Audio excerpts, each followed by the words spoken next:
Kepala Divisi Humas Polri memberikan penghargaan kepada Humas Polda jajaran yang masuk kategori pengguna portal Humas hingga amplifikasi positif Polri.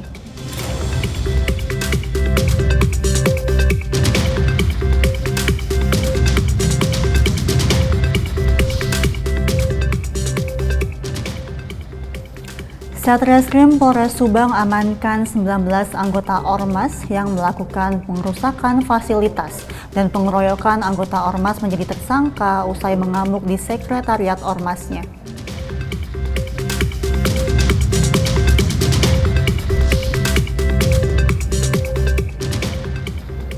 Anggota polisi wanita Polres Klaten melaksanakan kegiatan bakti sosial dalam rangka Hari Kartini tahun 2024.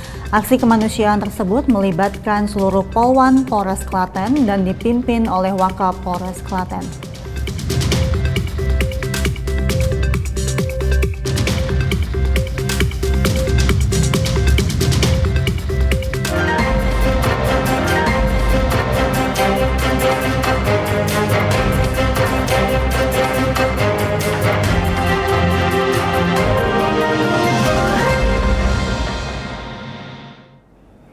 Selamat sore pemirsa, Presisi Utama kembali hadir edisi Selasa 23 April 2024.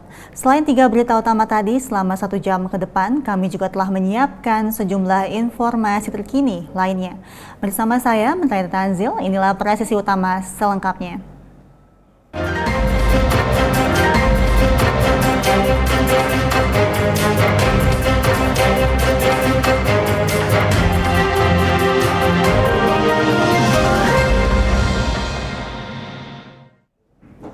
Satreskrim Polres Subang amankan 19 anggota Ormas yang melakukan pengerusakan fasilitas dan pengeroyokan anggota Ormas menjadi tersangka usai mengamuk di sekretariat Ormasnya yang berlokasi di samping kantor pos Wisma Karya Subang. Pada hari ini, Polres Subang akan melakukan press release 2 kejadian. Diawali dari kejadian yang pertama, yaitu dugaan tindak pidana di mana pasal 200 ayat 1 KUHP tentang perusakan gudang atau bangunan dan pasal 170 ayat 1 tentang pengeroyokan. Dan barang bukti yang kita amankan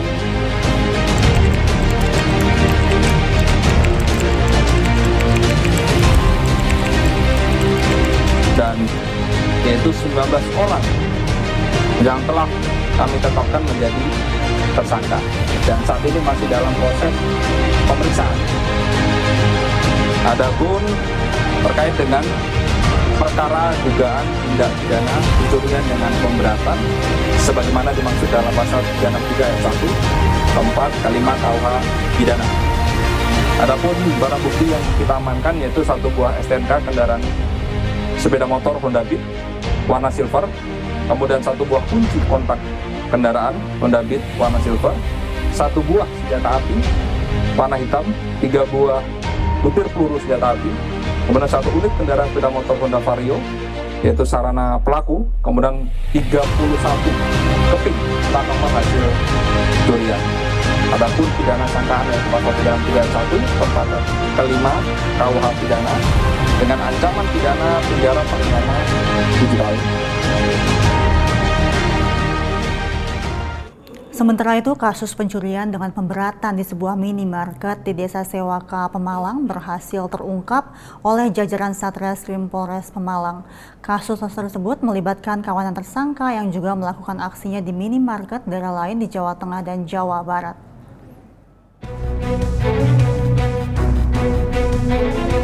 Kasus pencurian dengan pemberatan di sebuah minimarket di Desa Sewaka, Pemalang berhasil terungkap oleh jajaran Satreskrim Polres Pemalang. Kasus tersebut melibatkan kawanan tersangka yang juga melakukan aksinya di minimarket daerah lain di Jawa Tengah dan Jawa Barat. Dalam gelaran konferensi pers di Aula Tribrata Polres Pemalang, Kapolres Pemalang mengatakan 3 orang tersangka yang berhasil diamankan di sebuah rumah kontrakan di Kabupaten Tangerang, Banten, yakni M 41 tahun serta A 38 tahun dan H 38 tahun. Polres Pemalang juga mengamankan barang bukti, yakni sejumlah perhiasan emas dan kwitansi pembelian emas dari salah seorang tersangka. Setelah kita menerima laporan tersebut dari tim Inavis, kemudian dari Satreskrim, Polsek Pemalang mendatangi TKP.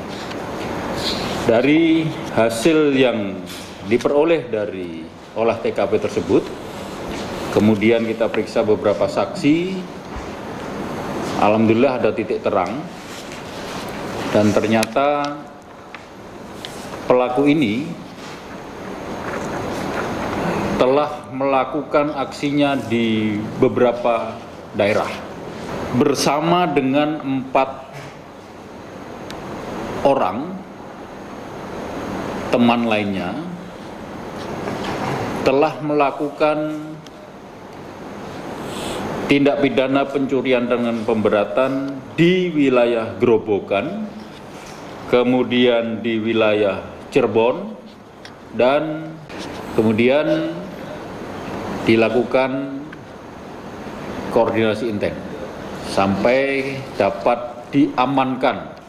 Dari 4 pelaku ini 3 berhasil ditangkap, yang 1 masih DPO. Kemudian dari hasil kejahatan itu, yang bersangkutan saudara M ini memperoleh bagian 10 juta. 10 juta ini yang digunakan oleh tersangka untuk membeli beberapa perhiasan, dan ini sudah kita sita barang bukti perhiasan beserta dengan kwitansi pembeliannya. Akibat pencurian dengan pemberatan yang dilakukan para tersangka minimarket yang berlokasi di Jalan Letnan Jenderal DI Panjaitan Sewaka Pemalang tersebut mengalami kerugian senilai kurang lebih 25 juta rupiah. Untuk mempertanggungjawabkan perbuatannya, para tersangka dijerat dengan pasal 363 KUHP tentang pencurian dengan pemberatan dengan ancaman hukuman maksimal 7 tahun penjara. Dari Humas Polres Pemalang Polda Jawa Tengah melaporkan untuk Polri TV.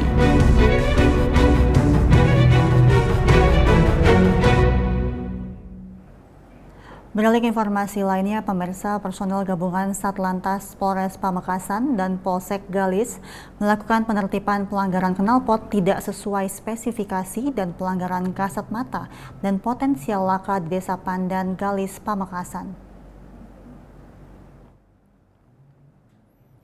Penertiban knalpot tidak sesuai spesifikasi sekaligus cipta kondisi antisipasi balap liar ini tidak lain untuk memberikan rasa nyaman kepada masyarakat. Kapolsek Galis AKP Nining Dia melakukan langkah gerak cepat dalam merespon keluhan masyarakat yang membuat resah seperti adanya muda-mudi yang berkendara ugal-ugalan, terutama terkait knalpot yang tidak sesuai spesifikasi sehingga membuat resah pengendara lain yang melintas di jalan Desa Pandan. Dengan adanya keluhan masyarakat tersebut, Kapolsek Galis berkoordinasi dengan Satlantas Polres Pamekasan untuk melakukan penindakan kepada pelanggaran kasat mata atau potensial laka yang berpotensi meningkatkan angka kecelakaan lalu lintas. Hasil penindakan, pihaknya mengamankan 13 unit kendaraan roda 2 yang tidak dilengkapi surat-surat kendaraan yang memiliki knalpot tidak sesuai spesifikasi. Kapolsek Galis AKP Nining Dia menegaskan, penindakan ini akan terus dilakukan secara rutin dan bertahap.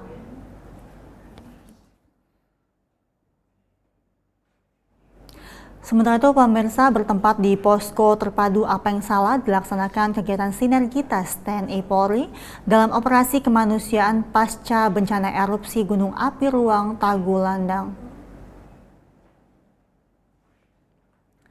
Kegiatan sinergitas dilakukan dalam rangka memupuk rasa persaudaraan dan kebersamaan antara TNI Polri. Selain itu, kegiatan juga meliputi pendistribusian bantuan sosial ke posko terpadu.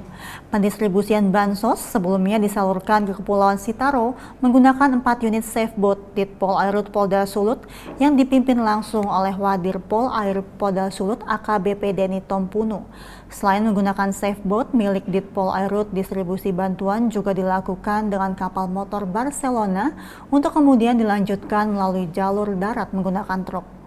Bantuan logistik yang disalurkan diantaranya kasur busa, karpet, dan bahan makanan seperti beras, mie instan, telur, dan ikan kaleng.